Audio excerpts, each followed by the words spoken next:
Powerful Nerdcast assembles! Stay dandy, baby.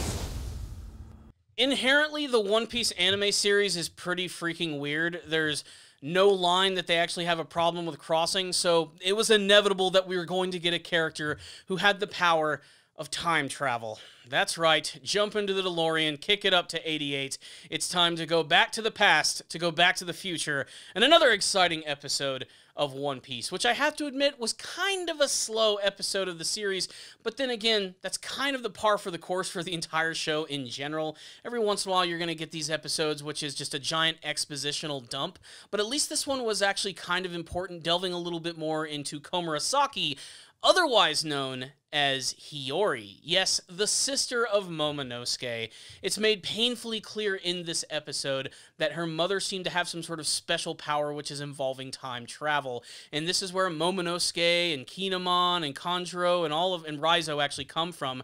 They're 20 years in the past, but at some point when Wano Kingdom was basically taken under control, they were sent forward into the future, and Hiyori was left behind, losing both her mother and father in the process, and just barely being saved by the character of Kawamatsu, who's already made a few small appearances thus far in the series, and they've been keeping him very shadowy, but they make it very clear that he's not exactly human in this episode. He's a kappa, which of course is a mythological Japanese creature. It doesn't exist in real life, but it always exists in a lot of anime, manga, and video games that I see. And apparently this Kawamatsu was one hell of a powerful swordsman and is solely responsible for not only saving Hiyori, but actually keeping her safe all this time. And they're going to delve a little bit more into his character, a little bit more in the future. Otherwise, though, this is a pretty big moment learning about Hiyori, where she comes from, and how she's so hopeful for the return of not only her brother, but all of the brand new allies that they've actually decided to bring to Wano, basically letting her know that the time has come to take the country back for the honor of her family, and of course, just to make everybody freaking happy. It's great. And overall, she continues to be a very fun, bubbly, and super adorable character. I mean, not only is she a very beautiful looking character, but she's surprisingly funny. I mean, the scene where she did the big pucker face in this episode over the prospect of seeing her old friends, including Inuarashi and Nekomamushi, was really fun, and her interactions with Zoro always continue to be intriguing. I remember when they introduced her into the manga version, a lot of people theorized that she was going to end up falling in love with Zoro, and you can still get some of those vibes in this episode. I think she's just more enamored by seeing a character like this. I don't know if she's going to straight up fall in love with him or anything, but it leads to a really funny scene of her trying to keep him warm by sleeping on top of him, with even Toko freaking being there as well. And this is going to lead to something really funny, so make sure and stay tuned for that.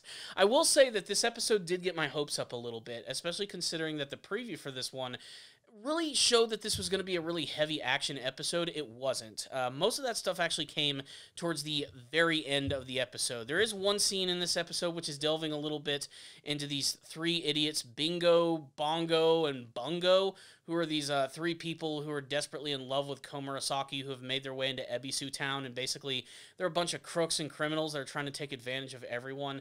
I'm not even sure why the scene was introduced in the manga version. I'm not sure why it's here in the anime. To me, it just seems like a throwaway kind of thing. It's not that important. But again, it builds on the lore of Wano Kingdom and how things have actually changed over time.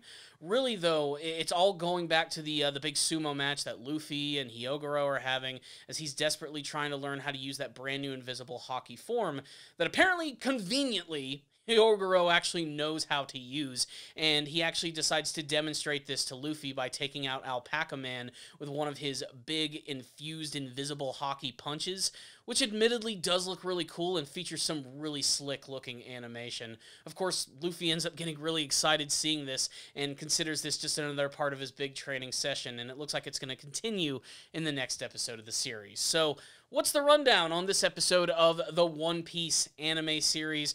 Even though that this one was kind of stretched out a little too thin, especially with all the stuff with Komurasaki, it's one of those super important episodes. It's one of those episodes that you don't necessarily want to miss for all of the big information, and it will certainly be elaborated on a little bit more in the future.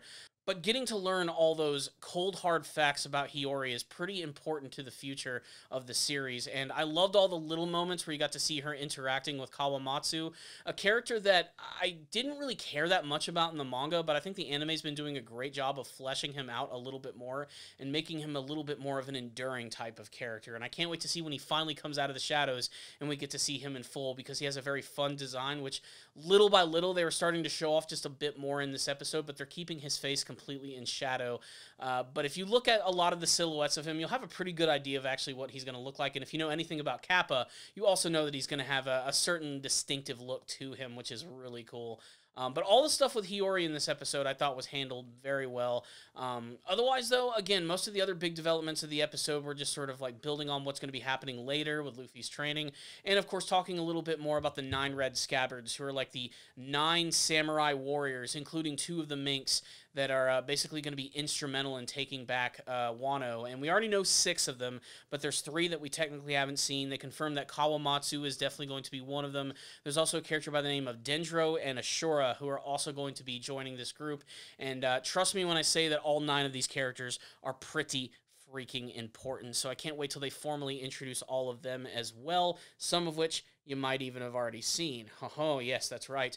Otherwise, I thought that this was a pretty decent episode. Again, very heavy on the lore, but I think that makes it worth watching, especially if you're an anime-only watcher. It's definitely something that's worth seeing.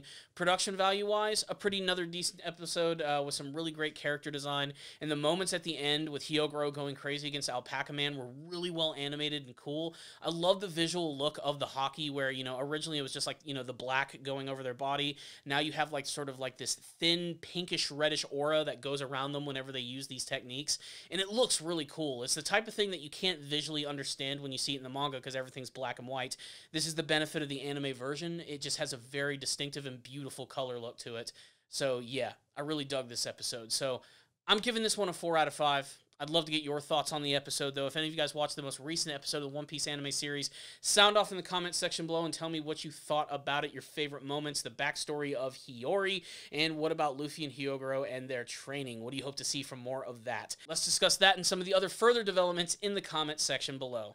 So there it is, my friends. Thank you for watching this review. Please subscribe to the channel for more videos just like this one. If you did like this video, please give it a thumbs up.